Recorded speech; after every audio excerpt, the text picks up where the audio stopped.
She entered the charity gala as CEO while her millionaire ex was serving drinks.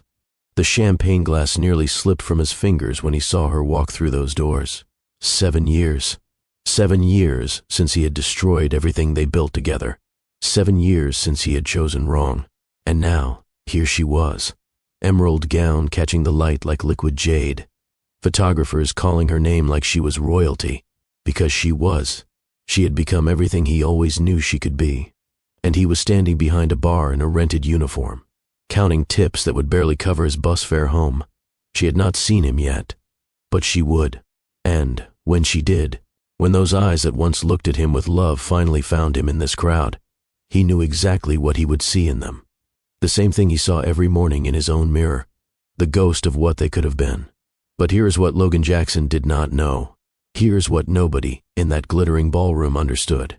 Tina Turner had spent 7 years building an empire on the ruins of her broken heart. She had saved 2.3 million lives with medications her company made affordable. She had graced the covers of Forbes and Time and every publication that mattered. She had proven every single person who ever doubted her catastrophically wrong. And tonight she was supposed to be celebrating the greatest achievement of her career, a $47 million fundraising goal for her foundation, the expansion into Southeast Asia that would save countless more lives. This was her night, her moment, her victory. So why? Why did her heart stop the moment she turned and saw a familiar profile behind the bar? Why did 7 years of carefully constructed armor suddenly feel like tissue paper? And why? After everything he did to her, after the betrayal that nearly destroyed her, why did some treacherous part of her soul still recognize him as home?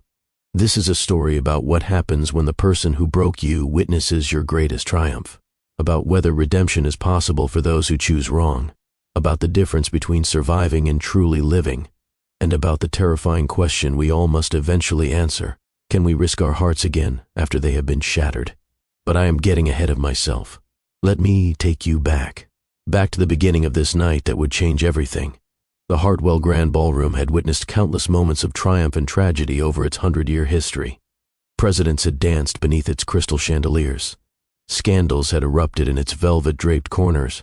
Fortunes had been made and lost over champagne toasts and whispered deals. But the old walls had never seen anything quite like what was about to unfold on this particular October evening. Tina Turner stepped out of her private car at exactly 7:15, fashionably late, deliberately so. She had learned years ago that powerful people do not arrive first. They arrive when they are ready, and they make the world wait. The photographers surged forward the moment her heel touched the red carpet. Flashes exploded like tiny lightning storms. Her name became a chorus rising from the crowd of journalists and admirers pressed against the velvet ropes. "Miss Turner, over here. Tina, one more shot. Can you confirm the rumors about the Tokyo expansion?" She gave them what they wanted. The confident smile that graced magazine covers, the slight turn of her shoulders that photographers loved, the gaze that suggested she had secrets worth billions, which, according to last quarter's Forbes estimate, she quite literally did. Turner Pharmaceuticals had revolutionized affordable medication distribution across 17 countries, and tonight's gala was raising funds for her foundation's newest initiative, bringing life-saving drugs to underserved communities throughout Southeast Asia. This was her night, her vision, her redemption. The emerald gown had been custom designed by a designer who owed his career to her early investment in his struggling fashion house. It fit her like it had been painted onto her skin, the diamond earrings catching the camera flashes. She had bought those herself, with the first million she ever earned, a reminder that she needed no one to adorn her. She adorned herself. At 34, Tina had learned that power was not something you demanded. It was something you wore like a second skin until the world forgot you had ever been anything less than magnificent. Her assistant Marcus appeared at her elbow, tall, sharp, fiercely protective in the way of someone who had watched his boss build an empire from nothing and would defend that empire with his last breath. "The governor is already inside," he said quietly, matching her pace as she moved toward the entrance.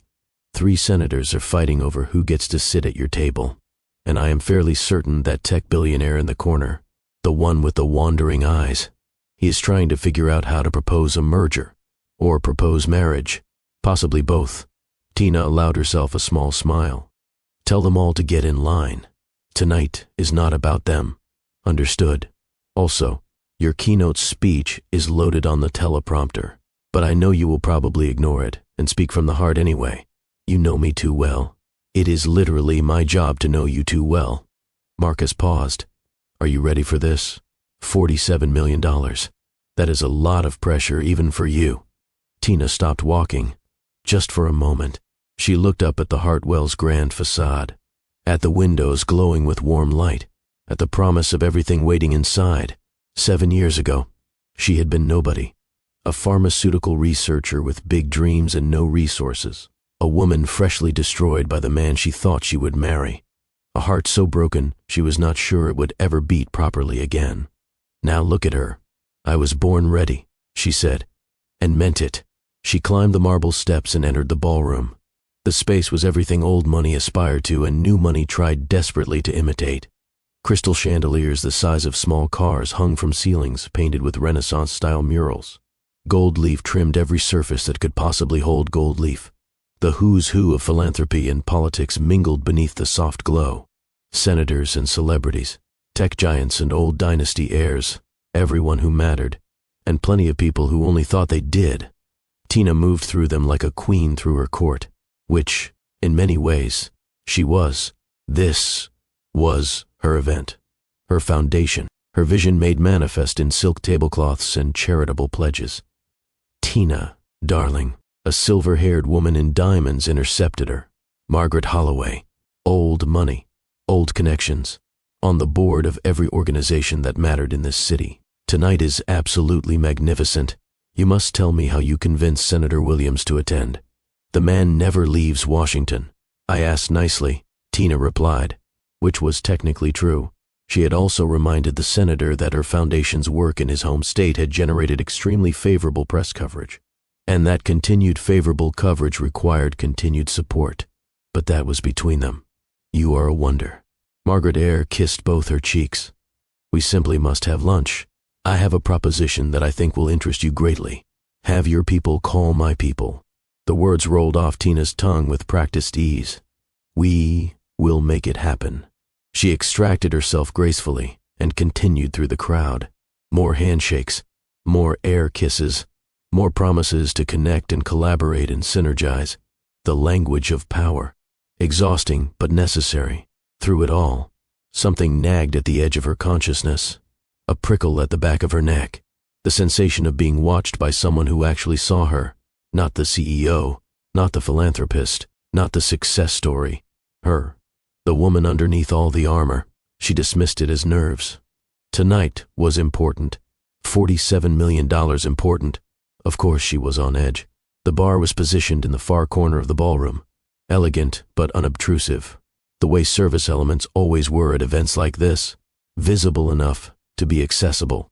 Invisible enough that the wealthy guests could pretend their drinks appeared by magic rather than labor. Logan Jackson had been working the bar for 3 hours. His feet ached in the cheap shoes he had bought at a discount store. His back protested from carrying cases of champagne up from the basement. His hands, once soft from a life of leisure, now bore calluses from months of physical work. He was not supposed to be here. Not in the cosmic sense, in the literal sense. He had applied specifically for this job, had practically begged the catering company for this assignment, because he knew. He had seen the announcement months ago. Turner Foundation Gala at the Hartwell Grand. Tina Turner, founder and CEO, keynote speaker, his Tina, except she had never really been his. He had made sure of that 7 years ago. Another champagne. A woman in too much perfume thrust her empty glass toward him without making eye contact. The way wealthy people looked through service workers, like they were furniture that happened to dispense beverages. Of course, Logan smiled professionally, poured with the practiced motion he had learned over months of similar events, handed her the fresh glass, watched her walk away without a thank you. Once upon a time, he would have been the one ignoring servers, the one treating the help like background decoration. Amazing how quickly perspective shifted when you became the background decoration yourself. Hey, new guy. His supervisor, a gruff man named Dennis who had been in catering for 20 years, appeared at his elbow. You are staring into space. Table 7 needs champagne. Move it. Sorry. Logan grabbed a fresh tray. loading it with filled glasses. On it, he wove through the crowd, invisible in his server's uniform. Black vest, white shirt, bow tie slightly crooked because he had never quite mastered the art of tying one properly. Among these glittering people in their $1,000 outfits, he might as well have been a ghost, which suited him fine. He was not here to be seen. He was here to see her. And then, there she was. Tina emerged from a cluster of admirers, laughing at something someone had said. The sound hit Logan like a physical blow. He knew that laugh, had memorized its cadence during 3 years of loving her, had replayed it in his memory during 7 years of losing her. She was magnificent. The emerald dress, the confident posture, the way she commanded attention simply by existing. This was what she had always been capable of. He had known it then. He knew it now. The only difference was that now, she knew it too. He watched her work the room, shaking hands, exchanging air kisses, the consummate professional, but he saw something else too, something that probably no one else in this room would notice, the slight tension in her shoulders, the way her smile never quite reached her eyes, the almost imperceptible exhaustion beneath the performance. She was tired, not physically, but soul tired, the kind of fatigue that came from carrying the weight of an empire alone. He knew that feeling intimately. Logan, table 7, Dennis hissed. Now, right, sorry. He delivered the champagne, collected empty glasses, returned to the bar, repeated the cycle, all while tracking her movement through the room like she was magnetic north and he was a compass that had never stopped pointing toward her. He did not expect her to see him, did not want her to. Not really. He just needed to see her, to confirm that she had survived what he did to her, that she had thrived despite his betrayal, that at least one of them had made something meaningful from the wreckage of their shared past. And then she turned. Tina was mid-conversation with a tech executive who was explaining his company's revolutionary approach to something or other.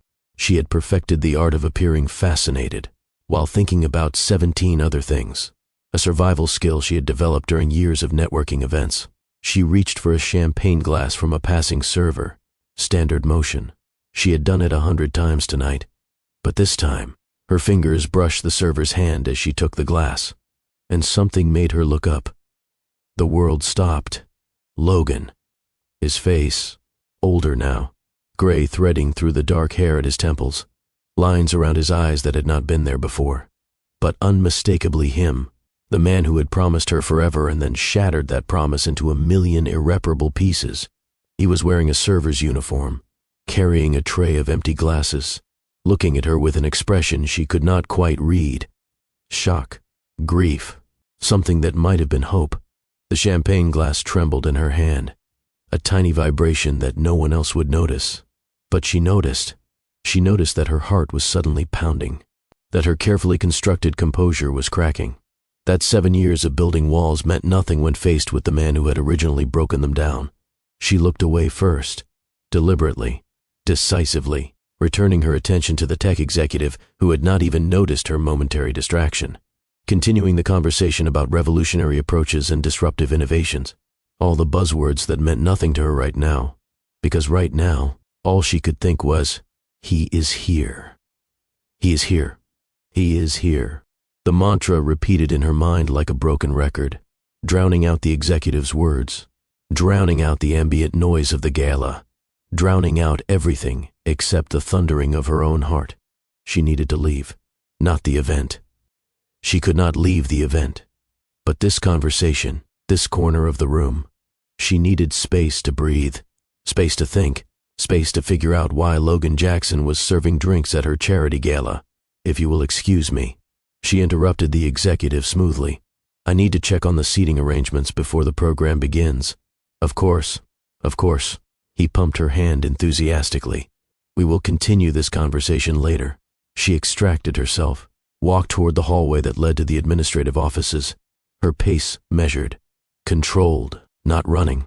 Tina Turner did not run from anything, but moving with purpose, getting away from the main ballroom, away from him. Marcus intercepted her before she reached the hallway. Everything okay? He asked, his sharp eyes missing nothing. Fine, she said. Just need a moment before the speech. You look pale. Well, paler. Are you sure you are all right? I said I am fine. The words came out sharper than she intended. She softened. Sorry, just nerves. Big night. Marcus did not look convinced, but he nodded. I will make sure you are not disturbed. 5 minutes. Thank you. She made it to the hallway, made it around the corner, made it out of sight of the glittering ballroom, and then she leaned against the wall and let herself feel it. Shock, rage, confusion, something she refused to name but that felt uncomfortably like longing, all of it crashing over her like waves against a cliff. 7 years of carefully constructed armor, dissolving in the space of a single moment. He was here, Logan Jackson, the man who had chosen his family's money over their love, the man who had announced his engagement to another woman while Tina's engagement ring was still warm on her finger, the man who had taught her that trust was a luxury she could not afford. He was here, in a server's uniform, carrying drink trays, looking at her like she was something precious he had lost. What the hell was happening? Tina closed her eyes, drew in a breath that had nothing to do with oxygen and everything to do with gathering strength. She was not the same woman he had left 7 years ago. She was stronger, harder, better. She had built an empire on the ruins of her broken heart, and she would not let him see her crumble. She opened her eyes, straightened her spine, smoothed her dress. She had a keynote speech to deliver, $47 million to secure, a foundation to run, lives to save.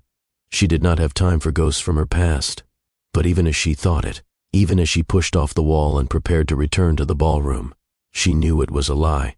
Some ghosts, the ones that haunt you because you never quite stopped loving them, those ghosts demand to be faced, and faced they would be, before this night was over. But first, let me take you back to the beginning. Back to when Tina Turner was just a brilliant pharmaceutical researcher with big dreams and a heart that had not yet learned to protect itself. Back to when Logan Jackson was the charming heir to an empire. Before everything went wrong.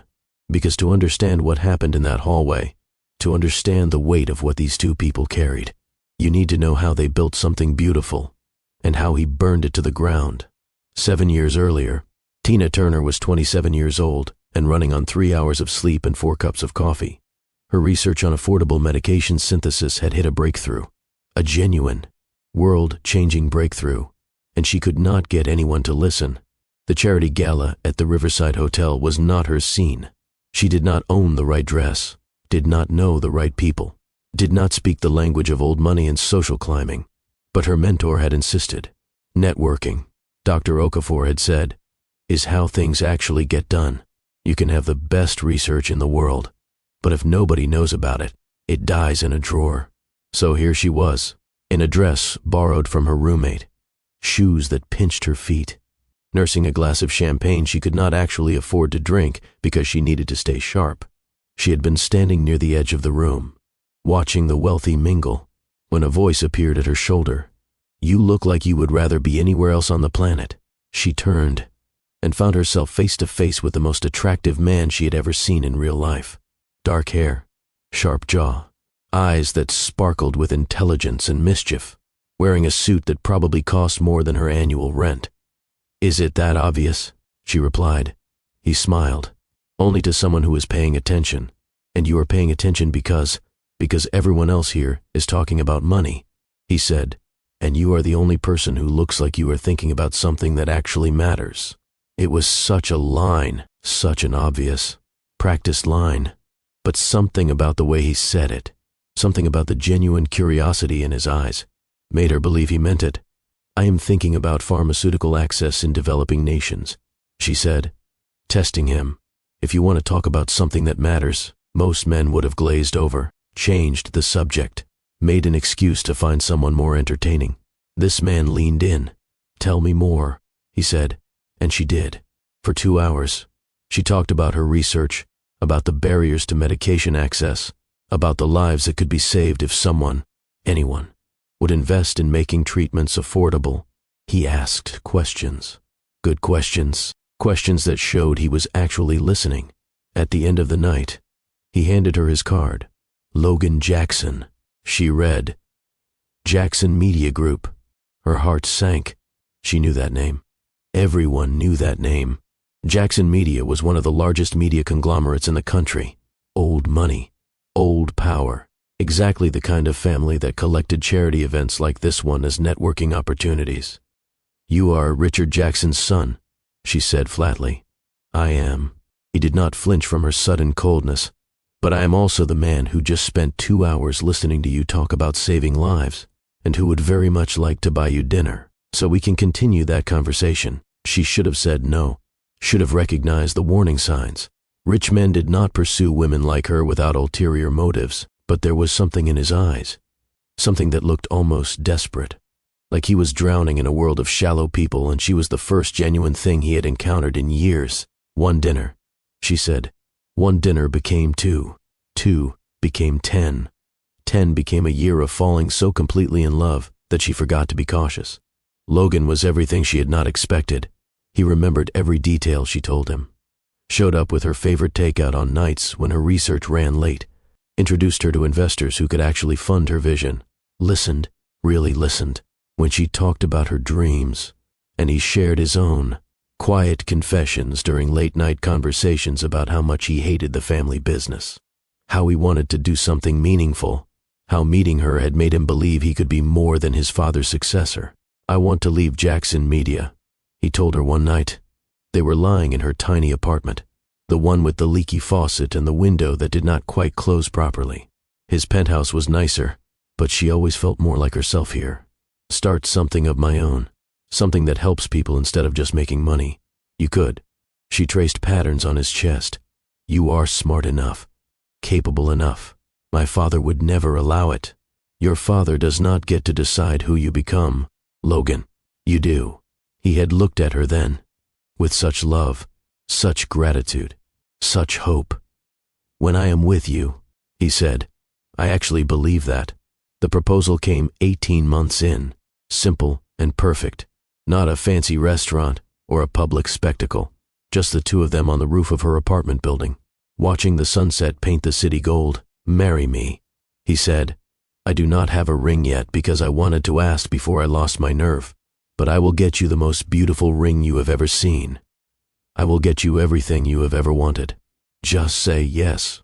She said yes. The ring appeared 2 days later. It was indeed beautiful, but what she loved most was not the diamond. It was the inscription on the inside of the band. "My compass." It read, always pointing me toward meaning. They planned a small wedding. Neither wanted the Jackson family spectacle, a destination ceremony, intimate gathering, just the people who actually mattered to them. For 6 perfect months, Tina allowed herself to believe in the fairy tale, allowed herself to imagine a future where her research saved lives and her partner supported her every step of the way, allowed herself to trust. She should have known better. Richard Jackson was a man accustomed to getting what he wanted. He had built an empire through ruthlessness disguised as strategy. He had raised his son to be a successor, not a dreamer. The discovery of Logan's engagement to that nobody researcher came as a personal affront. Richard summoned Logan to his office, the penthouse suite at Jackson Media headquarters. Views of the entire city spread beneath them like a kingdom waiting to be claimed. "Explain yourself," Richard said without preamble. "I am hearing rumors about an engagement. Tell me they are false." Logan stood his ground, something he had rarely managed with his father. "They are true. Her name is Tina Turner. She is a pharmaceutical researcher. Brilliant. Driven. She is going to change the world. She is a nobody from nowhere." Richard's voice dripped contempt. "I have done the research. Her family has nothing. She has nothing. She is using you for access to our money. She is not like that. They are all like that." Richard moved to his desk, pulled out a folder. "But that is irrelevant, because you are going to end this engagement tonight." "I am not." Richard smiled, the cold smile of a man who had never lost a negotiation. "Oh, but you are, because I have already arranged your actual engagement to Olivia Whitmore. Her family's media holdings combined with ours will create the largest conglomerate in North American history. The announcement is scheduled for next week." Logan felt the ground shift beneath him. Olivia Whitmore, he knew her, had known her since childhood. Their families ran in the same circles. She was beautiful, calculated, exactly the kind of woman Richard had always expected his son to marry. I will not do it. Logan said. I love Tina. Love. Richard laughed. You are 30 years old. Love is a story we tell children. Power is what matters. Legacy is what matters. This family is what matters. And you will do your duty to this family, or you will cease to be part of it. The threat hung in the air, heavy as a death sentence. You cannot mean that. I have never been more serious in my life. Richard's eyes were cold as stone. Marry the researcher, and I will cut you off completely. No inheritance, no position, no access to any of our holdings. You will be nobody. Just like her, I will build my own life. With what? You have never worked a day outside this company, never built anything on your own, never survived without the family safety net. You think love will pay your bills. You think that woman can give you the life you were born for. Logan wanted to argue, wanted to stand firm, but his father's words found the cracks in his armor, the secret fears he had never admitted even to himself. What if he could not survive on his own? What if everything he was came from the Jackson name? What if, without the money and the connections and the power, he was nothing? The hesitation lasted only a moment, but it was enough. Richard saw it and smiled. I will give you 1 week to end things with the researcher, he said. After that, you will do your duty or face the consequences. Logan left his father's office with the ground crumbling beneath his feet. And instead of going to Tina, instead of telling her everything, instead of trusting her to help him find a way forward, he did what cowards do. He said nothing. For 3 weeks, he pulled away, worked late, avoided difficult conversations, told himself he was figuring things out, would find a solution, would somehow thread an impossible needle. Tina noticed the distance. Of course she did. She knew him too well not to notice. Something is wrong, she said one night, her voice gentle but firm. You have been pulling away for weeks. Talk to me. It is just work stress. He lied. It will pass. Logan. She took his face in her hands, made him look at her. Whatever it is, we face it together. That is what partnership means. He should have told her then. Should have trusted her. Should have let her help him find the courage his father had successfully convinced him he did not have. Instead, he kissed her forehead, said he was fine, and added another brick to the wall he was building between them. The night he left, it was raining. Tina had come home late from her lab, a breakthrough in her research, exciting developments. She had been eager to share the news, to celebrate with the man she loved. She found him waiting in their living room, bags packed, face arranged in an expression she did not recognize. We need to talk, he said. The words landed like stones in water, sending ripples of dread through her body. What is going on? She sat down slowly. What are those bags for? I am leaving, he said. I cannot do this anymore. Cannot do what? Us, this life. What are you talking about? And then he told her, not everything, not the full truth, but enough. His father's ultimatum, the arranged engagement to Olivia, the future that had been decided for him before she had ever entered the picture. I love you, he said, and the words sounded hollow even to his own ears. But I cannot walk away from my entire life, my family, my inheritance, everything I have ever known. I am not strong enough for that. Tina stared at him, the man she had trusted completely, the man who had promised her forever, the man who was now systematically dismantling every dream they had built together. I was your life, she whispered. Or, I thought I was. You were, you are, but this is different. This is different how? Her voice was rising now, grief transforming into rage. You told me you wanted to leave Jackson Media. You told me you wanted to build something meaningful. You told me I was your compass. Was any of that true? It was all true. Then stay. Choose me. Choose us. Choose the life you actually want instead of the life your father demands. I cannot. You mean you will not. The silence stretched between them, heavy with everything he could not say, everything she already knew. When is the wedding? Her voice was flat now. Dead. Next month. The engagement announcement is next week. I wanted to tell you first, before you saw it in the news. How generous of you. Tina, please. Please what? She stood, moving away from him, putting distance between herself and the destruction of everything she had believed in. Please understand. Please forgive you. Please make this easier for you. I am not going to do that. Logan, you do not get to break my heart and walk away feeling like you did the right thing. I never said I was doing the right thing. I said I was doing the only thing I can do. There is always another choice. You are just too afraid to make it. He did not argue, could not argue, because she was right, and they both knew it. Get out, she said. Take your bags and get out of my apartment, and do not ever contact me again. Tina, I mean it. Her voice cracked, the first sign of the grief that would consume her once he was gone. Get out. Now, he went. The door closed behind him with a soft click, such a quiet sound for such a devastating exit. And Tina stood alone in the apartment they had shared, still wearing her coat, rain dripping from her hair, watching her entire future dissolve into nothing. She did not cry that night. She was too shocked for tears. She sat in the dark for hours, staring at nothing, trying to understand how someone who had claimed to love her could choose money over that love.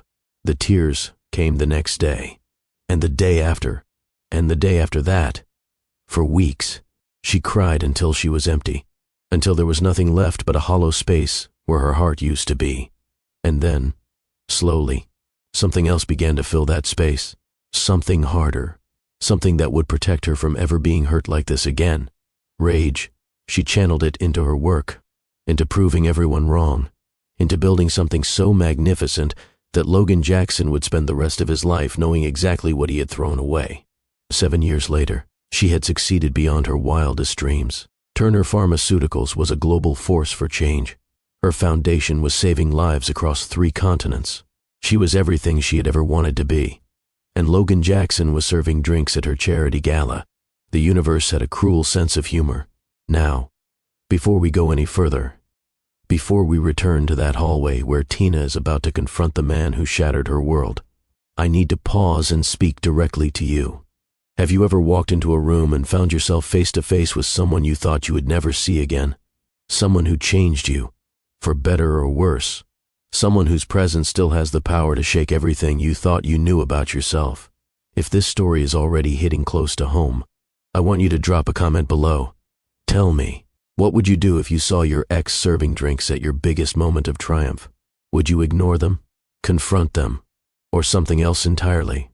If you are feeling this story, if Tina's journey is resonating with something in your own experience, hit that like button right now. Share this with someone who needs to hear that survival is possible, that strength can come from devastation, that the person who breaks you does not get to define who you become. And if you have not already, subscribe to Mr. Dawson Stories and turn on that notification bell, because this is just the beginning.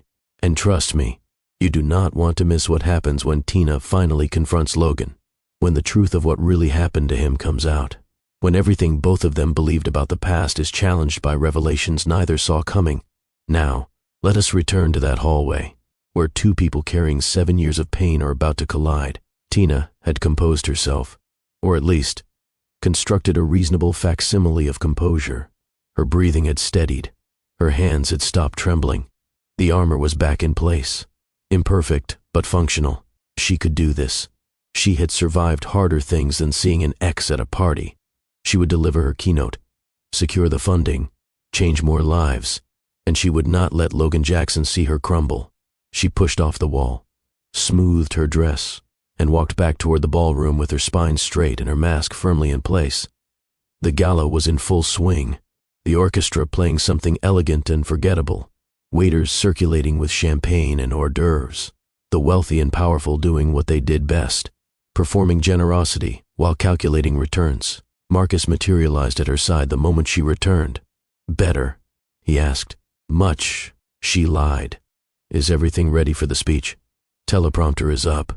Lighting is set. The pledge cards are on every table. We are expecting to hit the 47 million target, possibly exceed it. Good. Let us make history. She moved through the crowd again, but this time, she was hyper-aware of every server, every person in a black vest and white shirt, every tray of champagne glasses moving through the space. She did not see him, which meant nothing. The room was large. The staff was numerous. He could be anywhere. Or he could have left, quit his shift, fled before she could confront him. That would be typical, running from difficult situations. It was what he did best. The thought brought a fresh surge of anger. Good. Anger was useful. Anger was armor. She would use it. The program director caught her attention, a subtle nod indicating that it was time. Tina made her way to the stage, climbed the steps, stood at the podium beneath the lights. The room fell silent. Hundreds of faces turned toward her, expectant, curious, ready to be inspired. And somewhere in that crowd, hidden among the servers, she knew he was watching. She began, "Good evening."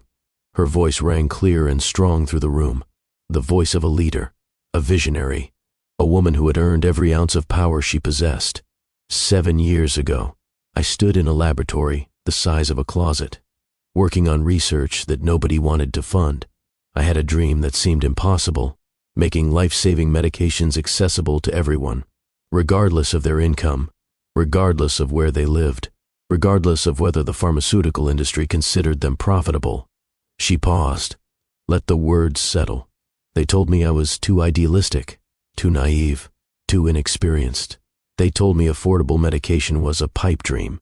They told me to know my place. Another pause.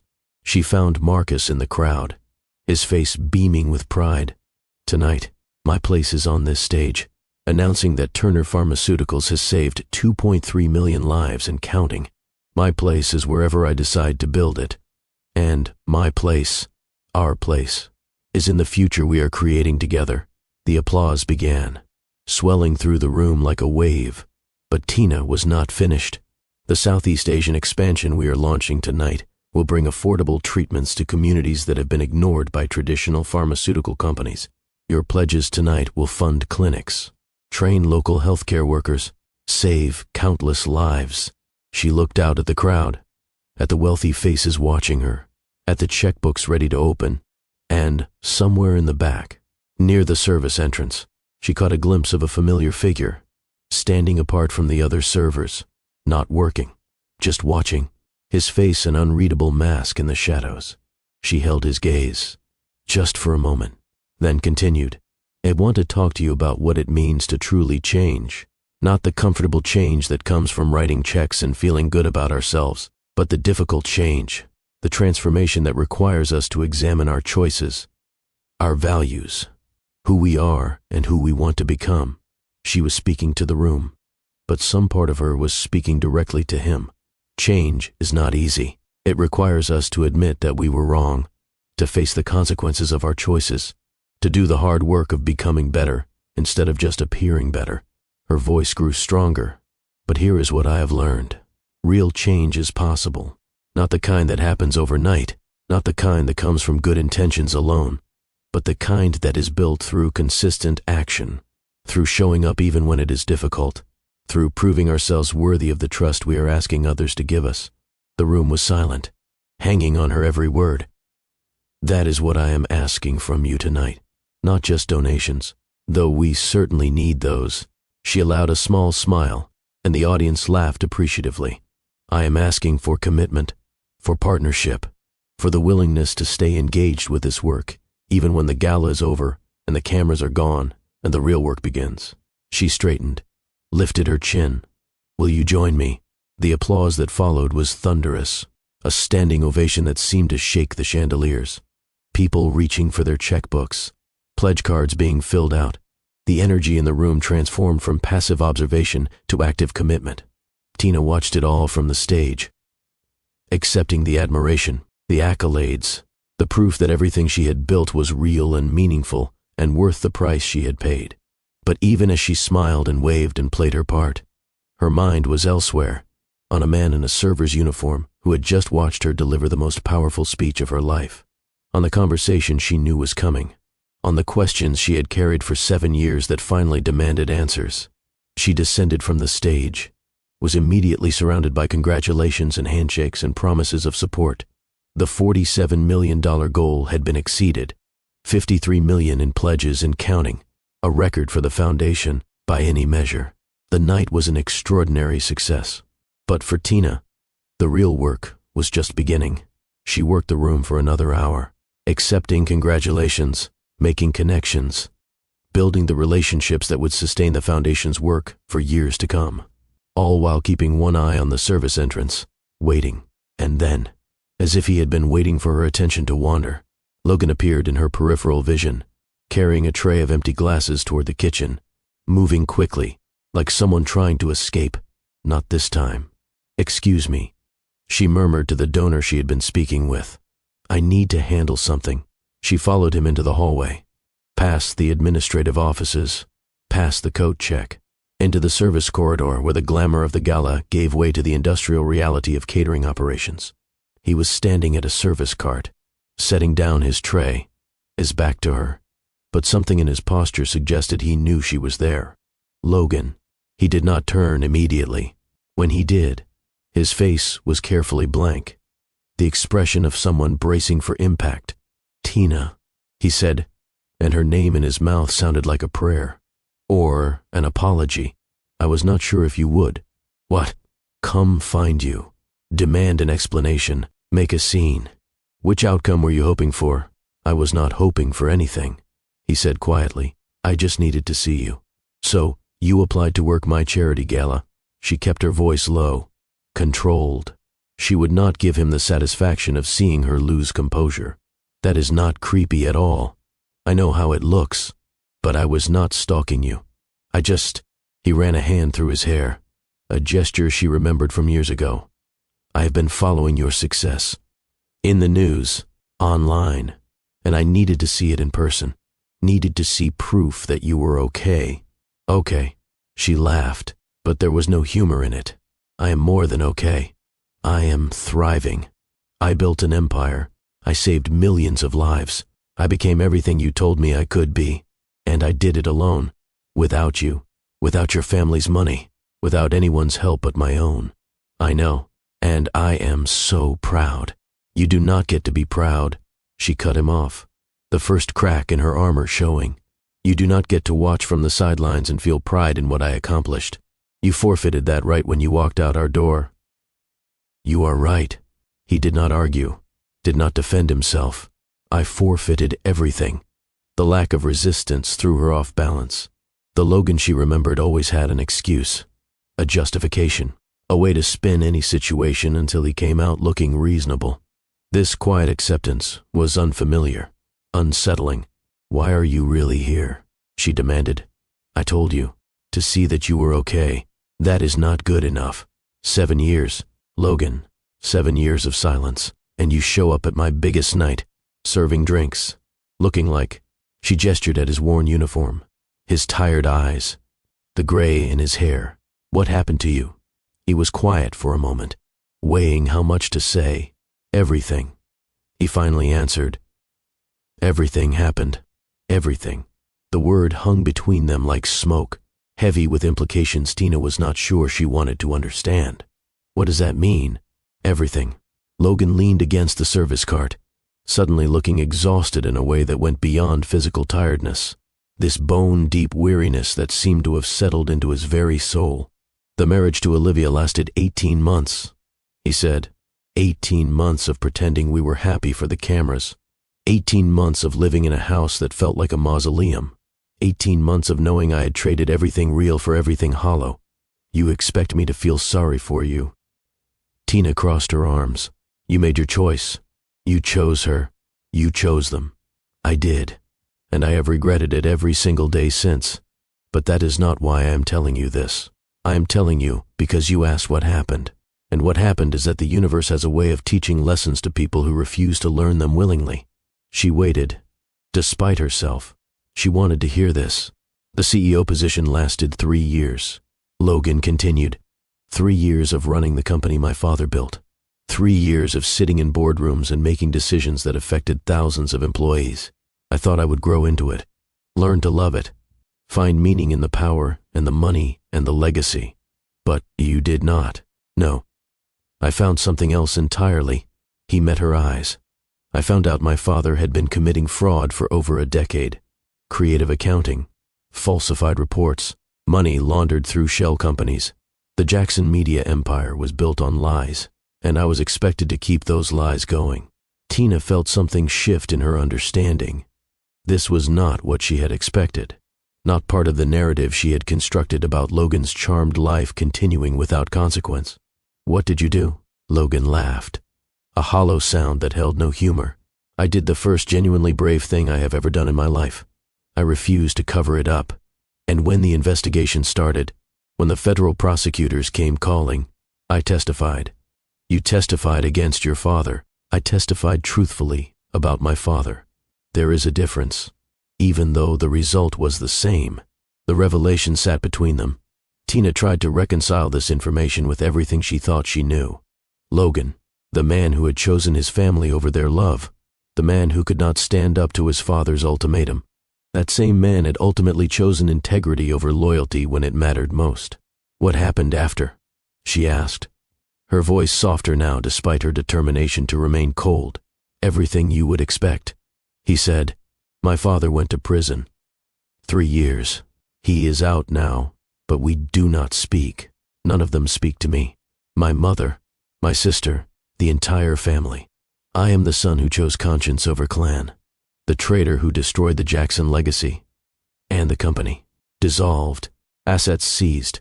Hundreds of employees lost their jobs. That part haunts me more than anything else. Those people did nothing wrong. They just worked for a company that turned out to be built on crimes they knew nothing about." Tina processed this silently. The fall of Jackson Media had been in the news years ago. She remembered headlines about fraud investigations and corporate restructuring, but she had deliberately avoided the details, had not wanted to know anything about Logan's life, had told herself he was irrelevant to her now. She had not known about his testimony, his exile, his transformation from heir to outcast. That still does not explain this. She gestured at his uniform, his current state. "You could have landed somewhere. Consulting, board positions. Your name still means something in certain circles. My name means traitor in every circle that matters," Logan said. "My father made sure of that. There is an unofficial blacklist. Every industry he has connections in, which is most of them. I cannot get hired anywhere that requires references or background checks. Cannot get a business loan. Cannot access any of the safety nets that exist for people who fall from grace. So you became a caterer. I became a lot of things." Logan's voice was matter of fact. No self-pity, just recitation of facts. "After the divorce from Olivia, after the trial, after everything fell apart, I worked construction for a while, then delivery driving, then overnight stocking at a grocery store. The catering company was actually a step up. Flexible hours, decent tips sometimes. I have done worse." Tina stared at him, this man who had once worn bespoke suits and traveled by private jet, standing in a service corridor in a rented uniform, talking about overnight stocking as if it were a reasonable career path. "Where do you live?" "A studio apartment in Riverside." The neighborhood was not a good one, and Tina knew it. "About 30 minutes by bus from here, when I can afford the apartment. There were a few months last year when I was sleeping in my car. You were homeless. Technically." He shrugged. "But I had a car, so I was better off than a lot of people. You learn perspective when you lose everything. You learn what actually matters and what you only thought mattered." Silence stretched between them. The industrial hum of refrigeration units, the distant sounds of the Gala continuing without them. Two people who had once planned forever, standing in a back hallway, trying to navigate 7 years of pain and revelation. "Why did you not come to me?" Tina finally asked. The question she had not known she wanted answered until this moment. "When you lost everything, when you were sleeping in your car, why did you not reach out?" Logan's expression flickered with something that looked like grief. "Because I did not deserve to," he said simply. "I had no right to show up at your door with my failures. You were changing the world. I was following your success in every publication that would write about you. Turner Pharmaceuticals expanding, the foundation launching, lives being saved. You had built everything you ever dreamed of. And I was the man who had almost destroyed you. I would have helped." The words surprised her even as she said them. "Would you have?" She paused, considered. "Honestly, I do not know, but I would have wanted to. That is exactly why I could not ask," Logan said. "Because if you had helped me out of guilt or obligation, If you had rescued me because you are fundamentally a good person, and I am fundamentally someone who hurt you, that would have been another way of taking from you, another way of making your story about me instead of about you." He straightened, looked at her directly. "You deserve to build your empire without me complicating it. You deserve to become who you were always meant to be, without the man who almost stopped that from happening, showing up to remind you of what he did." Tina felt something cracking in her chest, not the wall she had built, but something behind it, something she had been protecting for so long she had forgotten it was there. "That is remarkably self-aware for someone who could not even tell me about his father's ultimatum when it actually mattered." "I know." Logan did not flinch from the accusation. "I told you. I have done a lot of work on myself. Therapy, when I could afford it. A lot of reading. A lot of sitting alone in small rooms thinking about every choice I ever made and how I could have made different ones. And what did all that work teach you? That I was a coward. That I let my father's expectations define me instead of defining myself. That I chose comfort over courage and easy over meaningful. And that the night I walked out of your apartment was the moment I destroyed the only thing in my life that had ever truly mattered." The words landed like stones, heavy, undeniable. Nothing like the excuses she had expected, nothing like the justifications she had prepared to reject. This was accountability, real, unvarnished, taking full responsibility without trying to soften the blow. "Why are you telling me all this?" Tina asked. "What do you want?" "Nothing you do not want to give. If this is the last time we ever speak, I am grateful for it. I got to see you succeed, got to hear you give that incredible speech, got to know that you are okay. Better than okay. That is enough." "That is not an answer." Logan was quiet for a moment, choosing his words carefully. "I want you to know that I understand now what I did to you, what I chose. I have had 7 years to comprehend exactly how wrong I was, and I do not expect forgiveness, do not deserve it. But I needed you to know that the work has happened, that I am not the same person who walked out that door. People do not change. Damien, not really.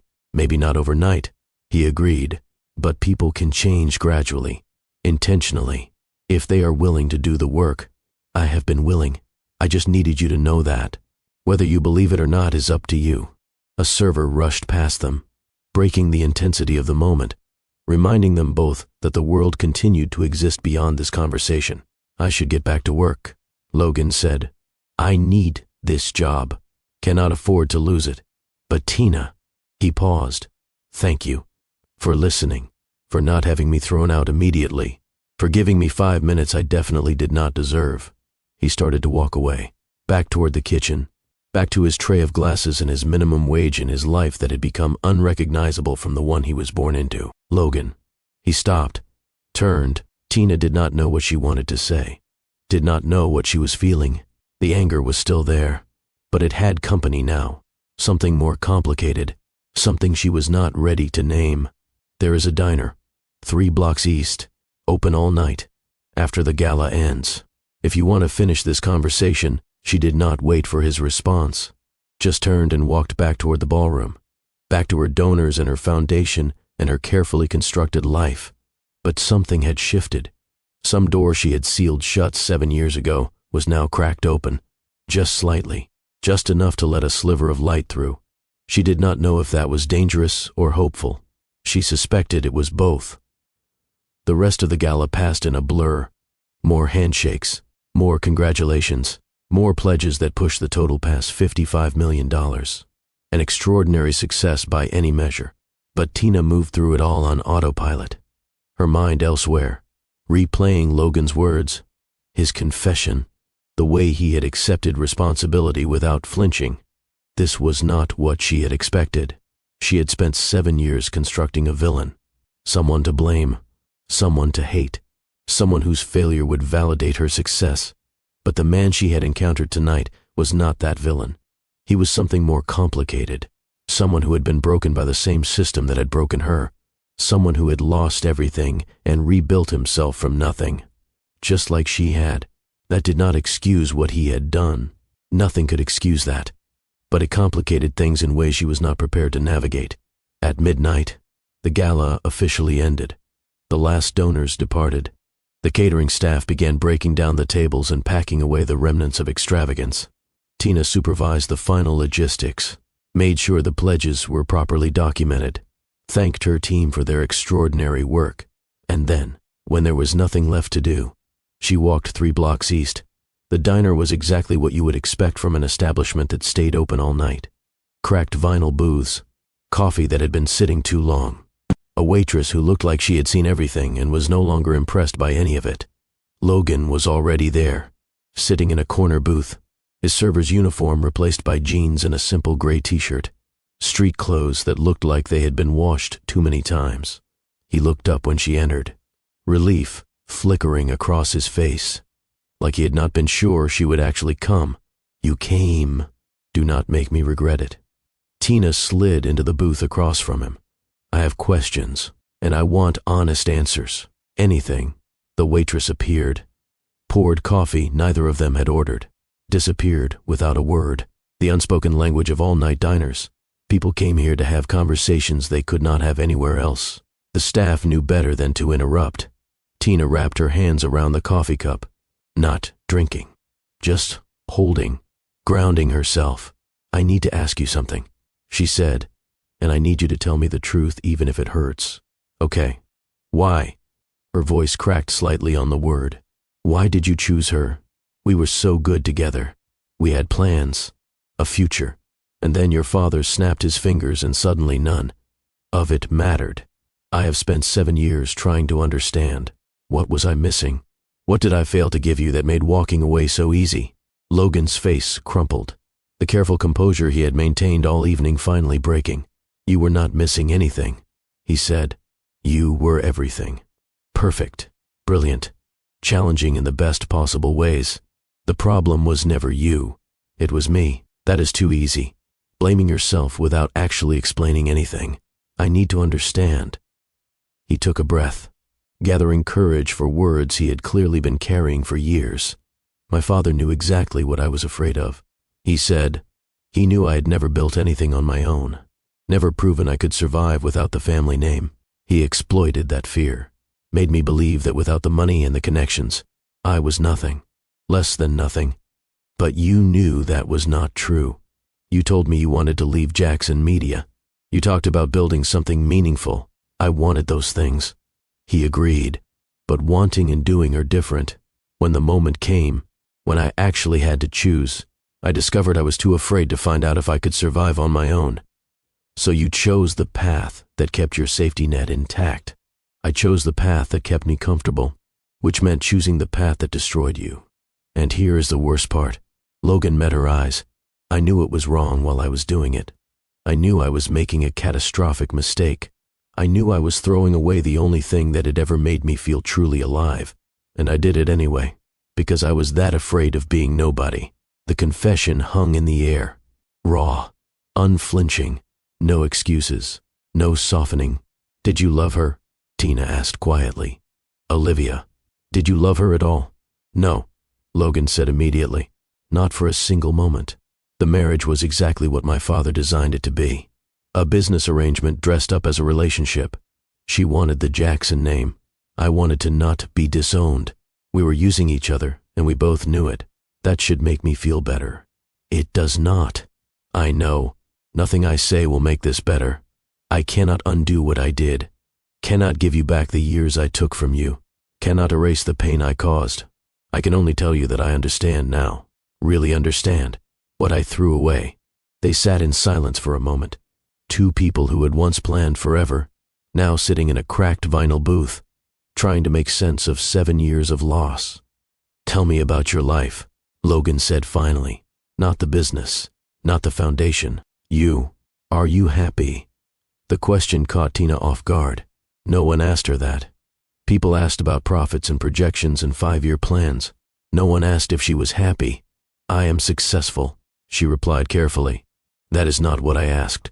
"I know." She stared at her coffee, watching the steam curl upward and disappear. "I am content," she finally said. "I have work that matters, a foundation that saves lives, a company that makes a difference. I built everything I ever dreamed of building. But I built it alone," she admitted.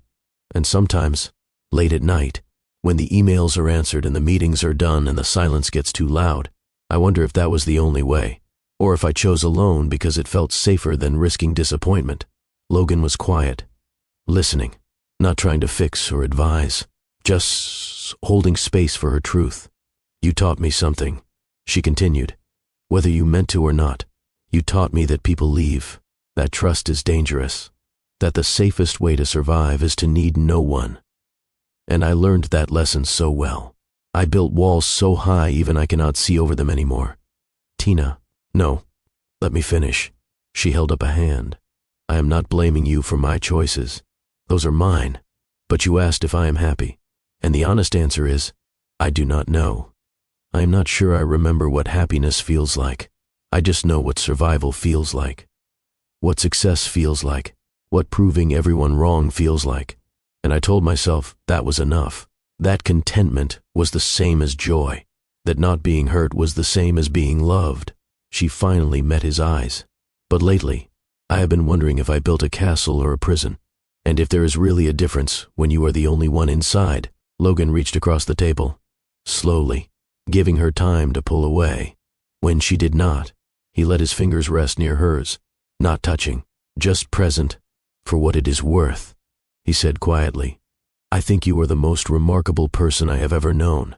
You took devastation and turned it into purpose. You took pain and turned it into power. You saved millions of lives, literally saved them. That is not nothing. That is everything. But you deserve more than survival. You deserve more than proving people wrong. You deserve to be loved, really loved, by someone who chooses you every single day. Someone who sees all of you, the brilliant parts and the broken parts, and decides that both are worth staying for. Are you offering? The question was sharper than she intended. Defense mechanism. Armor going back up. I would not dare. Logan said, I have no right to offer you anything. I am not the same man who hurt you, but I am still the man who hurt you. That does not go away just because I have changed. Then what is this? This conversation, this diner at 2 a.m. What do you want from me? He was quiet for a long moment, weighing his words.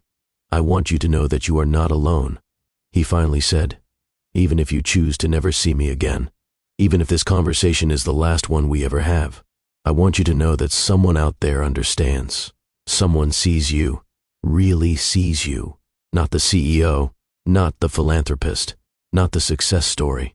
You, the woman underneath all the armor.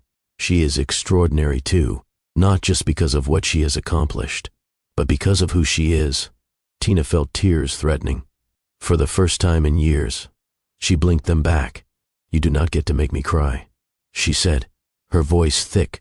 You lost that right 7 years ago. I know. He pulled his hand back.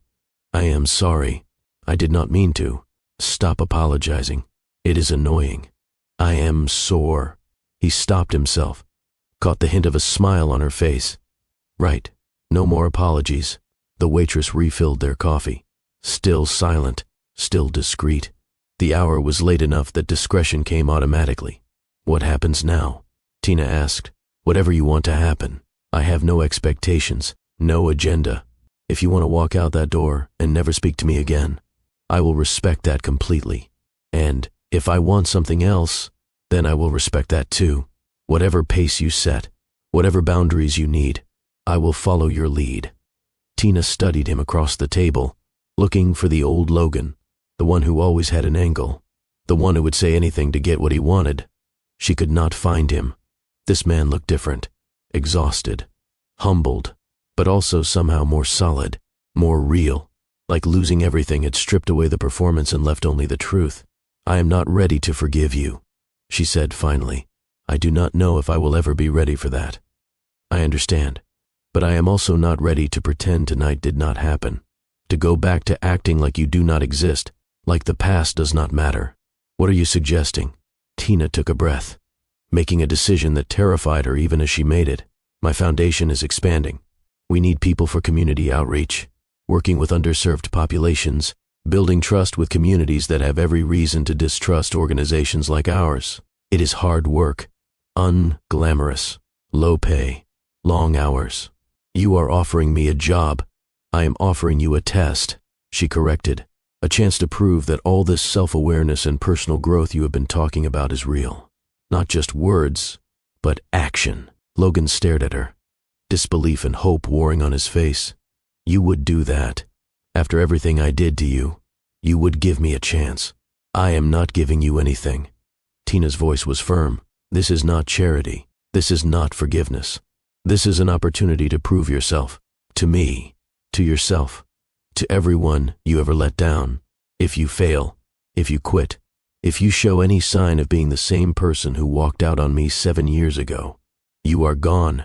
No second chances. No excuses. Do you understand? I understand. And this is not about us, she added. Not about romance. Not about second chances at a relationship. This is about work. About whether you can actually do the hard thing instead of just talking about doing it. I understand, he said again. And, Tina, thank you. I know this is more than I deserve. It is definitely more than you deserve. Do not make me regret it. She slid out of the booth, leaving enough cash on the table to cover both their coffees and a generous tip. The kind of gesture that came automatically now, remembering what it felt like to count every dollar. Be at the foundation offices Monday morning, 9 a.m. sharp. Ask for Marcus. He will get you started. She did not wait for his response. Just walked out into the early morning darkness, the city beginning to stir around her, a new day approaching. She did not know if she had made the right choice, did not know if she was being brave or foolish, if this was wisdom or weakness, but she knew one thing with certainty. For the first time in 7 years, she felt something other than anger when she thought about Logan Jackson, and that, terrifying as it was, felt like progress. Now, I want to pause here and speak directly to you. We have reached a turning point in this story. Tina has done something extraordinary, not just surviving betrayal, but offering an opportunity to the person who caused it, not out of forgiveness, but out of something more complicated, a willingness to see if people can truly change. Have you ever been in her position, faced with someone who hurt you, someone who claims to have transformed, someone asking for a chance they probably do not deserve? What would you do? I am building something special here at Mr. Dawson Stories, a community of people who believe in messy, complicated, real human stories. Stories where the answers are not easy, where redemption is earned, not given, where the right choice is not always obvious. If you are that kind of person, I need you to hit that subscribe button right now. Turn on notifications, because this story is not over, and what comes next will challenge everything you think you know about forgiveness and second chances. Share this with someone who needs to hear that transformation is possible, that our worst moments do not have to define us forever, that there is always a path forward, even from the deepest failures. Now, let us see what happens when Logan gets the chance he has been waiting 7 years to earn. 6 months later, the community center in southeast Denver was nothing like the glittering ballroom where everything had begun. Fluorescent lights instead of chandeliers, folding chairs instead of gilded ones, coffee from a communal pot instead of champagne in crystal flutes. But to Logan, this room was sacred. He stood at the front, leading a workshop for single parents navigating the healthcare system. 23 people who had every reason to distrust someone who looked like him, someone whose name still carried echoes of wealth and privilege, even if that wealth had long since evaporated. So the key thing to remember, he said, is that you have rights. The hospital cannot turn you away for inability to pay. The billing department is required to explain every charge, and if you ask for an itemized bill, you would be amazed how often those charges suddenly become negotiable.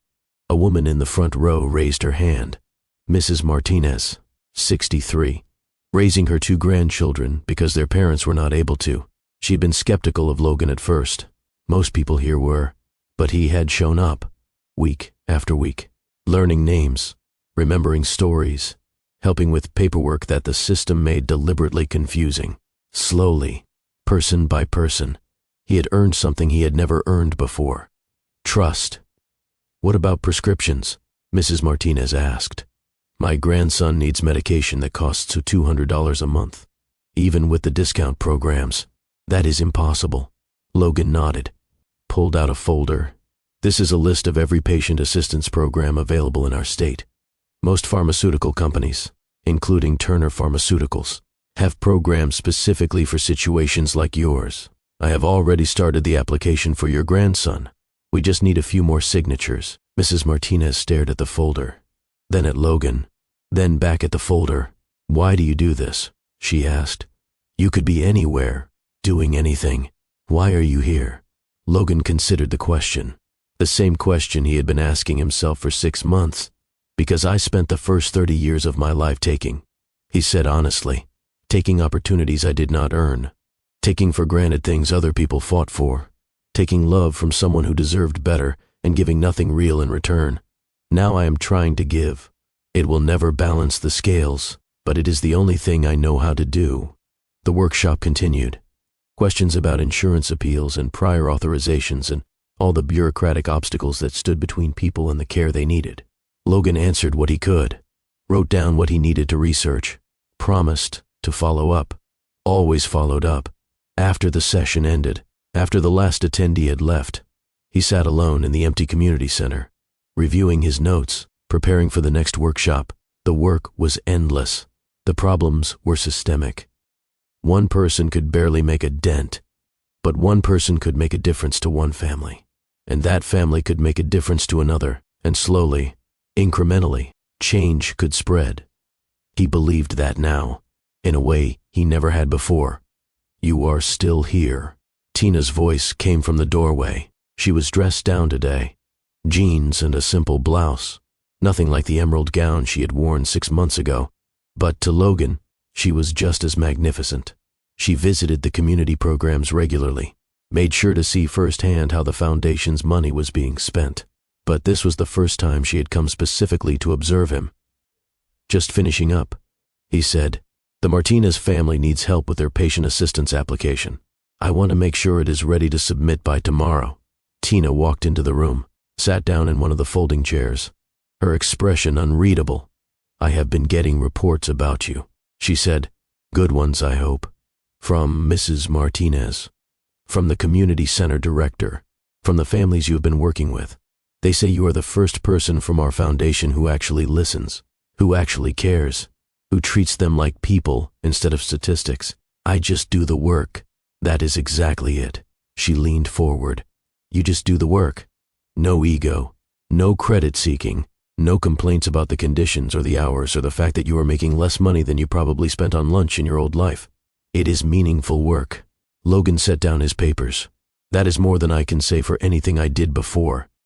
Tina studied him, the same evaluating look she had given him that night in the diner, like she was searching for cracks in his foundation. "You have not asked me for anything," she said. "In 6 months, not a raise, not a promotion, not even acknowledgement. You just keep showing up. Was I supposed to ask? Most people would. Most people do this kind of work as a stepping stone, a way to prove themselves before moving on to something bigger. You do not seem interested in moving on." Logan considered his response carefully. "I spent my whole life thinking bigger was better," he said. "More money, more power, more influence. I thought those things would fill the empty space inside me. But they just made it bigger. This work, these people, it fills something. I do not need bigger anymore. I just need meaningful." Tina was quiet for a long moment, processing, deciding. "I'm going to Manila next month," she finally said. "The foundation is opening our largest clinic yet. I need someone on the ground for the 3 months leading up to the launch, someone to coordinate logistics, build relationships with local organizations, make sure we are actually serving the community instead of just looking good for the cameras." "That sounds important. It is the most important project we have ever undertaken." Tina met his eyes. "I want you to do it." Logan blinked, certain he had misheard. "Me. You have proven yourself here. Proven you can build trust with skeptical communities. Proven you can do the unglamorous work that makes everything else possible. Manila needs someone like that." "Tina, I do not know what to say." "Say yes." She stood. "Unless you have something keeping you here." He laughed, a genuine laugh, the first one in a long time.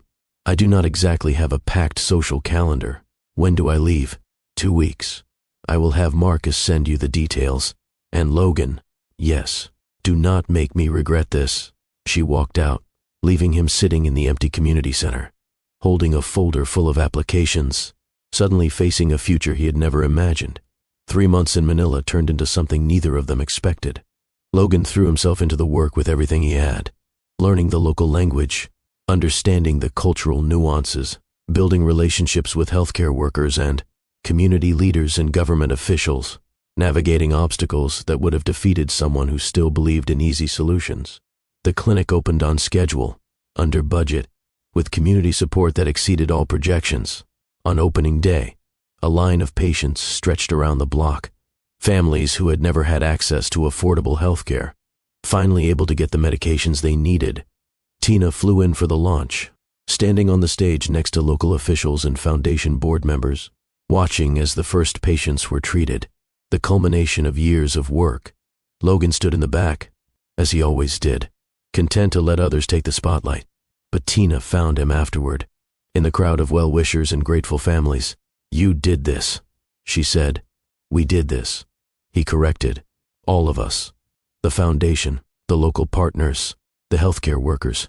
I just helped coordinate, take the compliment, for once." He smiled.